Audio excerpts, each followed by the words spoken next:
Assalamualaikum warahmatullahi wabarakatuh. Alhamdulillah wassalatu wassalamu ala Rasulillah wa ala alihi wa sahbihi wa man tabi'ahum ila yaumil qiyamah. Amma ba'd. Jamaah sekalian rahimani wa rahimakumullah, para pemirsa Muzani TV dimanapun berada. Mari kita lanjutkan. Ini adalah pertemuan yang ketiga. Kita masih di muqaddimah di kitab Fabihudahu Muqtadih. Dengan hidayah mereka yaitu para nabi, kita mengambil contoh. Jadi kitab ini sekali lagi berbicara tentang kisah-kisahnya para nabi. Insya Allah, sebelum kita masuk kisah pertama, yaitu kisah Nabi Adam, kita ingin mengisi dulu hati kita, wawasan kita, ilmu kita, beberapa hal penting terkait pembahasan ini. Nah, yang pertama, sekarang kita baca dulu ya. Qala al-muallif rahimahullah wa hafidhahu, al-ummatul islamiyah hum aktsarun nasi ta'ziman lil anbiya. Hadha huwa kalamuna fi anbiya'i salawatullahi wa salamuhu alaihim. Walakin aba ba'dul fujjar illa an yat'anu fi anbiya'illah salawatullah wa salamuhu alaihim. فهذا الكتاب الذي يسمى بالكتاب المقدس عند اليهود والنصارى، وهو الذي يشتمل العهد القديم الذي هو التوراة، ويشتمل العهد الجديد الذي هو الإنجيل. والتوراة يؤمن بها جميعهم، وأما العهد الجديد فإن اليهود لا يؤمنون به، لأن اليهود لا يؤمنون بعيسى صلوات الله عليه وسلامه عليه، وإنما يزعمون أنهم يؤمنون بموسى فقط.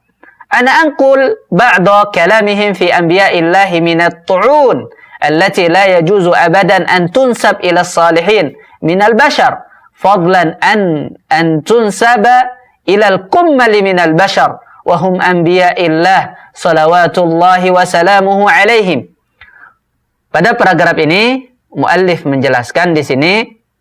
Beliau memulai babnya dengan umat Islam, seorang yang mengaku Islam. Umat ini, mereka itu adalah orang yang paling mengagungkan anbiya. Berbeda dengan umat-umat yang lain, berbeda dengan agama yang lain. Beliau menyebutkan dalam paragraf pertama ini agama Yahudi dan Nasrani. Yang paling mengagungkan, memuliakan, yang paling memberikan hak, yang bisa memberikan hak kepada para nabi itu siapa?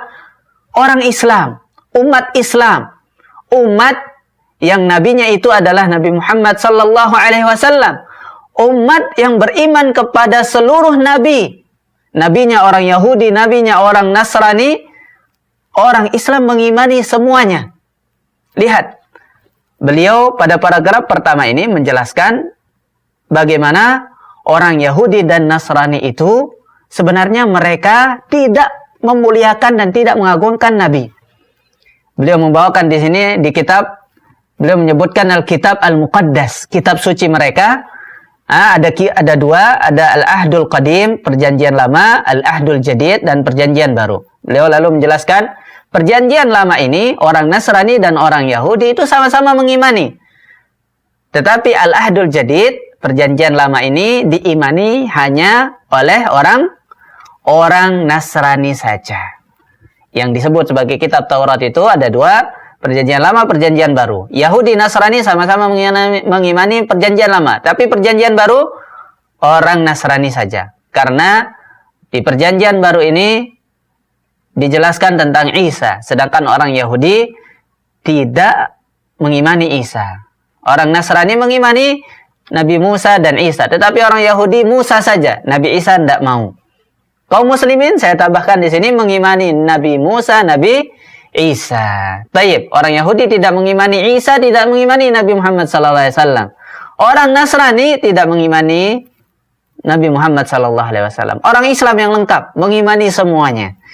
Lalu beliau menjelaskan terakhir, bagaimana di dalam kitab-kitab ini saya akan bawakan sendiri. Bagaimana orang Yahudi dan Nasrani itu menjelaskan atau menyebutkan kejelekan-kejelekan para nabi. mereka menyebutkan bagaimana para Yahudi dan Nasrani ini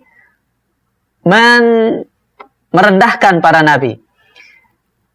Pada paragraf beliau yang kedua, beliau mengatakan, wa sa'adhkur ba'da riwayatihim allati yunsibunaha ila anbiya'illah wa hum bari'una minha wa ana asifun jiddan amma sa'adhkuruhu walakin hatta yu'lam man hum atba'ur rusul wa man humul ladzina yu'tuna ar-rasul haqqahum. Beliau menjelaskan di sini, saya akan menyebutkan serta riwayat-riwayatnya, sedangkan para nabi itu bari'un. Tetapi sekali lagi, ana sebenarnya sangat sedih, tidak bisa sebenarnya saya bawa, tetapi ya sudah, saya sebutkan, kata beliau, supaya ditahu, supaya dimaklumi, supaya orang tahu bahwa sebenarnya siapa sebenarnya pengikut nabi yang hakiki itu dan siapa yang memberikan hak-haknya para nabi. Nah, beliau membawakan yang pertama di sini, faqalu an Nuhin alaihi salam. Mereka mengatakan tentang Nuh alaihi salam, wabtada'a Nuhun yakunu fallahan wa gharasa karaman wa shariba min al-khamr fasakira wa ta'arra dakhila khabaihi fa absara Hamun Abu Kan'an aurata abih wa akhbara akhbawaihi kharijan. Lihat riwayat yang pertama di sini, beliau membawakan di sini ada disebutkan riwayatnya dari Safar at-Takwin al-Ishah at-Tasi'. Mereka mengatakan tentang Nuh, pada awalnya Nuh sebagai petani, lalu menanam sebuah pohon, lalu dia minum dari pohonnya, lalu mabuk katanya. Subhanallah. Kemudian setelah mabuk, dia telanjang di dalam kamarnya. Lalu Abu Kan'an melihat aurat bapaknya. Wa akhbara akhwaihi kharijan. Lalu dia mengasih tahu di luar. Subhanallah. Tentang Nabi Nuh mereka mengatakan bahwa Nabi Nuh itu mabuk, seorang petani, minum khamar, kemudian mabuk. Subhanallah. Nasallallahu salamah wal afiyah. Lalu yang kedua, wa yaquluna an Lutin alaihi salatu wassalam, wa sa'ida Lutun min Sawghar, wa sakana fil jabal, wa ibnatahu ma'ahu, li'annahu khafa an yaskuna fi Sawghar, fasakana في المغارة هو وابنته وقالت البكر للصغيرة أبونا قد شاخ وليس في الأرض رجل ليدخل علينا كعادة كل الأرض هلما نسقي أبانا خمرا ونضطجع معه فنحيي من أبينا نسلا فسقطا أباهما خمرا في تلك الليلة ودخلت البكر واضطجعت مع أبيها ولم يعلم باتجاعها ولا بقيامها وحدث في الغد أن البكر قالت للصغيرة إني قد اضطجعت البارحة مع أبي نسقيه خمرا الليلة أيضا فأدخلني وأدجع فادخلي وادجعي معه فنحيي من أبينا نسلا فسقتا أباهما خمرا في تلك الليلة أيضا وقامت الصغيرة واتجعت معه ولم يعلم باتجاعها ولا بقيامها فحبلت ابنتا لوط من أبيها والعياذ بالله. Subhanallah, kisah yang kedua ini kisah Nabi Lut alaihissalam. Ma'adzallah, nasallallahu salamah. Mereka mengatakan Nabi Lut naik pergi membuat rumah di Sawghar, di tempat yang tinggi, tinggal di gunung, dan ada 2 anak perempuannya. Kemudian ketika takut, mereka tinggal di luar, mereka tinggal di dalam sebuah gua. Lalu anak yang perawan ini mengatakan kepada, ada 2 anak perempuan di sini, ada yang anak perawan besar, ada anak kecil. Dia mengatakan, bapak kita sudah tua dan tidak ada lagi laki-laki di atas muka bumi ini yang bisa kita jadikan suami. Ayo kita kasih aja bapak kita mabuk, kita kasih khamar supaya dia mabuk, lalu kita tidur bersama dia supaya nanti ada keturunan kita. Yang terjadi apa? Lalu terjadilah mereka memberikan bapaknya minum pada malam itu, dan masuklah seorang perempuan perawan ini. Lalu dia tidur bersama abinya tidak tahu apa yang terjadi. Lalu besoknya si Bikr ini mengatakan dia cerita kepada adiknya, semalam saya sudah tidur bersama abi. Saya memberikan dia khamar, dia mabuk. Maka ente juga, wahai anak kecil, fadkhuli wattajim'i ma'hu. Nanti malam ente juga seperti itu, supaya kita punya keturunan. Lalu mereka berdua memberikan lagi bapaknya minum, mabuklah Nabi Lut alaihi salatu wassalam, nasallallahu salamah wal afiyah. Si kecil juga masuk ke kamar abinya dan tidur bersama abinya, dan si abi tidak tahu. Fahabalat, yang keduanya jadilah hamil dari bapak mereka Nabi Lut alaihi salatu wassalam, nasallallahu salamah wal afiyah. Ini yang diceritakan di kitab mereka tentang Nabi Lut alaihi salam. Kemudian cerita ketiga, wa hadza Ya'qub alaihi salatu wassalam, qalu anhu fabakiya Ya'qub wahdahu wa sara'ahu insan hatta tulu'al fajri, wa lamma ra'a annahu la yaqdiru alaihi daraba haqqa fakhidhaihi fankhala haqqa fakhidhaihi Ya'qub fakhidha Ya'qub fi musara'atihi ma'ahu wa qala atliqni li'annahu qad tala'a al-fajr. Faqala la utalliquka illam tubarikani. Faqala lahu masmuk. Faqala Ya'qub qala la yud'a ismuka fima ba'd Ya'qub bal Israel li'annaka jahadta ma'allah. Fasara hadha alladhi yusari'u Ya'qub huwa Allah jalla wa ala ta'ala Allahu amma yaqulu adh-dhalimun 'uluwan kabira. Lihat di sini disebutkan nomor 4 nih, ar-rajul yaqulu li Ya'qub atlikni. Nah, ceritakan tentang Nabi Ya'qub ketika beliau sendiri, ada orang ingin perang sama dia, ingin berkelahi sama dia. Ketika dia merasa sudah tidak mampu, dia pukul, dia tendang mungkin ya, dia pukul impung kalau bahasa ini, pahanya. Fankhala'a haqqa fi dhaihi Ya'qub fi musara'atihi ma'ahu. Kemudian terlepaslah pahanya. Lalu dia mengatakan, udah, lepaskan saya. Ini sudah subuh. Katanya, saya tidak akan melepaskanmu. Siapa namamu? Kata Nabi Ya'qub, Ya'qub. Nah, dari sekarang, katanya, orang yang berkelahi sama dia, nama antum bukan Ya'qub lagi, tetapi namamu adalah Israel, karena engkau telah berkelahi sama Allah, engkau telah berjuang bersama Allah, engkau telah melawan Allah. Nah, fasara hadzal ladzi yusari'u Ya'qub huwa Allah. Jadi yang perang sama Nabi Ya'qub itu adalah Allah Jalla wa Ala. Ta'ala Allah amma yaqulu adh-dhalimun 'uluwan kabira, kata Syekh di sini. Ngeri sekali.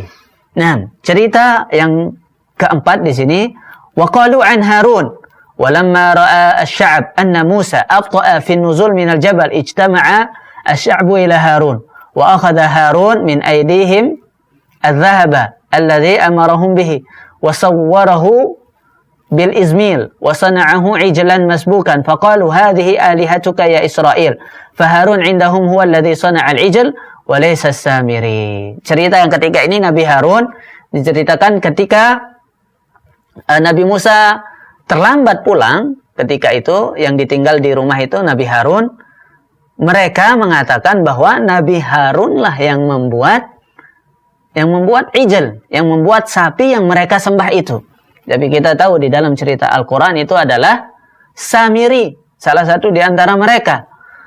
Subhanallah. Lalu dibuat oleh Nabi Harun, lalu mengatakan Nabi Harun ceritanya, ini adalah Tuhanmu wahai Bani Israel. Nas'alullah salamah wal afiyah. Kepada Nabi Harun mereka berdosa. Kemudian waqalu an Daud, inna Daud sa'ida ala sahad fara'a imra'atan tastahim wa kanat jamilatal manzar fa arsala wa sala anha faqalu hadhihi Batsha bintul Yu'am imra'atun uriyal hathi فأرسل داود رسلا وأخذها فدخلت إليه فاضطجع معها. Subhanallah, Nabi Daud, ya Allah, ceritanya ini ngeri-ngeri sekali. Nabi Daud diceritakan bahwa beliau naik ke atas atap kamar mandi, lalu dia melihat seorang wanita. Lalu dia coba tanya-tanya tentang wanita ini, dikasih tahu namanya ini Fulana. Lalu Nabi Daud mengatakan, ambil dia, ambilkan saya buat dia. Lalu diculiklah perempuan ini, ditaruh di dalam sebuah kamar, lalu diperkosa di sana. Nasallallahu assalamah wal afiyah. Kemudian yang terakhir di sini, waqalu an Sulaiman wa kana fi zamani syaikhukhati Sulaiman anna nisa'ahu amlan qalbuhu wara'a alihatin ukhra falam yakun qalbuhu kamilan ma'ar rabb ilahahu kaqalbi Daud abihi fadhahaba Sulaiman wara'a ashrud alihata as-saydunin wa mulkum rijsul amuniyin wa amila Sulaiman asyarr fi aynai ar-rabb wa lam yattabi ar-rabb tamaman ka Daud abihi wa abidal asnam min ba'di dhalika. Hadha kalamuhum fi anbiya salawatullahi wa salamuhu alaihim wa naktafi bi dhikri hadhihi riwayat wa illa fal kitab mali' bi amsal hadhihi al-umur. Kisah yang terakhir di sini tentang Nabi Sulaiman. Ketika Nabi Sulaiman sudah tua, istrinya itu setengah hati menyembah Allah Azza wa Jalla. Kemudian fadhahaba Sulaiman, kemudian Nabi Sulaiman pergi ke Tuhannya yang disebutkan di sini Sayduniyin dan seterusnya. Kemudian Nabi Sulaiman di hadapan Allah Azza wa Jalla berbuat kesyirikan. Ketika itu Nabi Sulaiman pun mengikuti istrinya menyembah wa abadal asnam min ba'di dzalik. Nabi Sulaiman pun akhirnya menyembah berhala tidak seperti abinya, yaitu Daud. Subhanallah, lihat cerita-cerita ini. Ada cerita yang porno, ada cerita yang tidak untuk sekelas manusia biasa aja. Jangankan orang soleh, manusia biasa kita ceritakan dia seperti ini sangat ngeri. Gimana kalau orang soleh, apalagi seorang nabi kita ceritakan dia lihat wanita, dia bawa ke dalam kamar dan seterusnya, bahkan berzina sama anaknya. Nasallallahu salamah wal afiyah. Ini cerita-cerita yang ada di kitab mereka, jemaah sekalian. Dan ini menjadi bukti nyata, kata beliau, bahwa yang paling menta'zim, memuliakan dan memberikan hak Nabi itu adalah orang Islam. Ini yang bisa kita bawakan pada hari ini. InsyaAllah pada pertemuan berikutnya kita akan membawakan tentang al-hikmah fi kaunir rasul minal bashar. Jazakumullah khairan katsira. Subhanakallahumma bihamdika asyhadu an la ilaha illa anta astaghfiruka wa atubu ilaik. Assalamualaikum warahmatullahi wabarakatuh.